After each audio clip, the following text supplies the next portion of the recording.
दोस्तों, अगर आप भी किसी का मुख से सुनते हैं जो हमें प्रयागराज जाना है, तो कहीं न कहीं आपको भी मन में लालसा होती है कि हम भी प्रयागराज महाकुंभ में जाएँ और महासंगम नदी में स्नान करके पुण्य का भागी बने।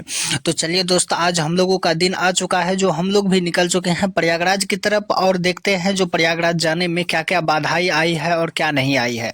अगर आप सब भी गए हैं प्रयागराज तो एक बार कमेंट में हम ज़रूर माँ बताइए। पापा और दादा दादी सब परिवार समेत कुछ ग्रामीण के साथ हम लोग निकल चुके हैं प्रयागराज, और हम लोग सरायगढ़ जंक्शन से चलेंगे दरभंगा की ओर। दरभंगा से हम लोग प्रस्थान करेंगे प्रयागराज जंक्शन की तरफ।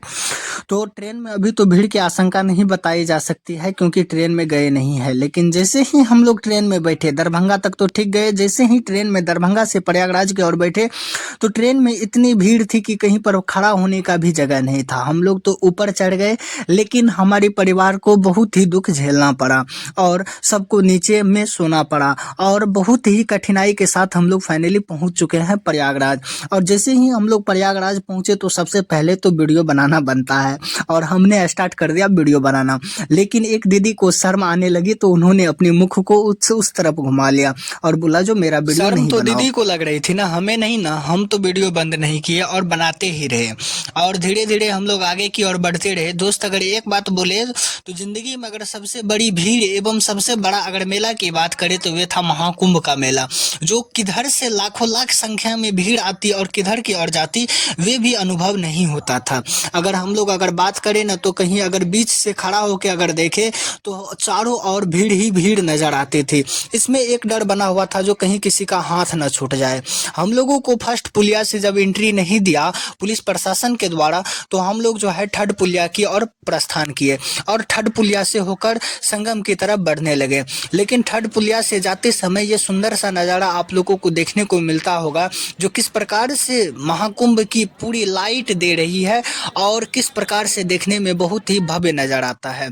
और दोस्त, धीरे धीरे हम लोग थर्ड पुलिया से आगे की ओर प्रस्थान करते रहे और संगम की तरफ बढ़ते रहे, जो हम लोग जाके महासंगम में स्नान कर दोस्त, सके। जिसका डर बना हुआ था वही हुआ, और हमारे परिवार से हमारी माँ की हाथ छूट गई, और जो फिर माँ इस भीड़ में किधर लापता हो गई जो पता ही नहीं चला। बहुत देर तक परेशान होने के बाद भी जब पता नहीं चला तो हम पापा ढूंढने के लिए निकले, लेकिन फिर हमारे और पापा का भी बिछड़ा हो गया और हम पापा फिर से अलग हो गए। और अब जो है ना तो माँ मिला ना तो पापा मिला, लेकिन लास्ट में पापा फोन के जरिए मिल गया, और माँ जो है अभी भी नहीं मिली थी, जो कि बहुत ही मन उदास था। लेकिन कहीं ना कहीं माँ भी मिल गई और सब लोग भीड़ साथ में बहुत अधिक था और भीड़ होने के कारण से तट पे फिसलन बहुत ज्यादा था, जिस कारण से दादा बूढ़ा था तो उन्हें गिरने का डर था, तो इसलिए पापा हाथ पकड़ के लेके गए स्नान करवाने के लिए। दादा और दादी को स्नान करके बाहर निकाल दिए। होता था जो हम स्लिप न कर जाए, इसलिए पापा हाथ पकड़ के ले गए स्नान करवाने के लिए। लेकिन वहां पर गड्ढा बहुत अधिक होने के कारण से माँ को डर बना हुआ था जो हम डूब न जाए, लेकिन ऐसी कोई घटना घटित नहीं होती क्योंकि वहां पर जो है पुलिस प्रशासन एवं उनकी टीम जो है हमेशा सहयोग के लिए तत्पर था। तो इस प्रकार की कोई घटना नहीं घटित होती, और माँ और पापा बहुत ही अच्छे तरीका से स्नान करके और गंगा यमुना सरस्वती यानी संगम की पूजा करना स्टार्ट कर दिया, और बहुत ही बेहतरीन ढंग से पूजा किए। अभी तक हम जो है स्नान नहीं किए हैं, क्योंकि अगर हम स्नान करते तो फिर वीडियो कौन शूट करता।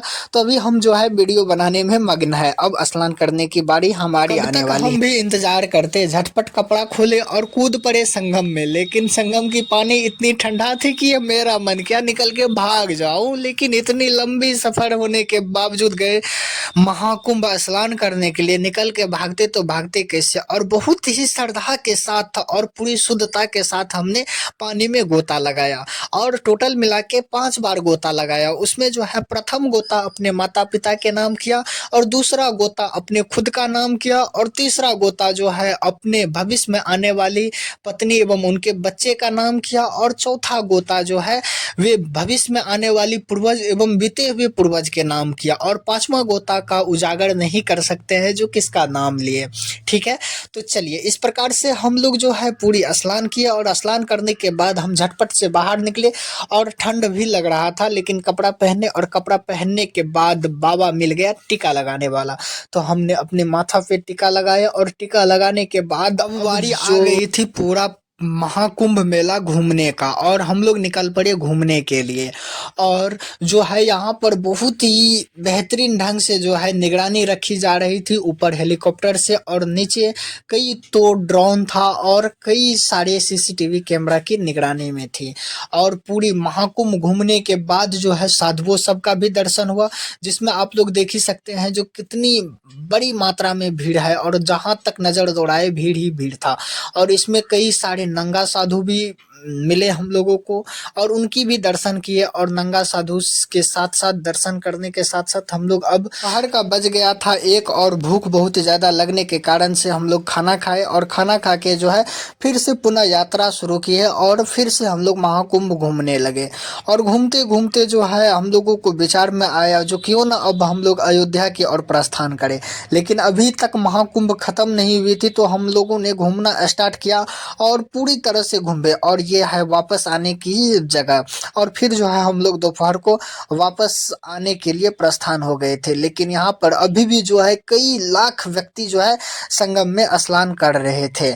और यहाँ पर जो है अभी तो थोड़ा बहुत भीड़ कम होने की चांसेस है, लेकिन पूरी भीड़ भरी हुई थी अभी भी और कहीं से कम नहीं था। और यहाँ से जो है हम लोग अब अयोध्या की ओर प्रस्थान करने वाले थे और जोशी रेलवे स्टेशन पे हम लोग बनारस जाने की ट्रेन का वेट करने लगे। और पूरी तरह से यहाँ पर भी भीड़ इतनी मात्रा में थी ना, ना पूछो यार, हालत खराब था जोशी रेलवे स्टेशन पे खड़ा खड़ा। अब आगे की वीडियो में हम लोग अयोध्या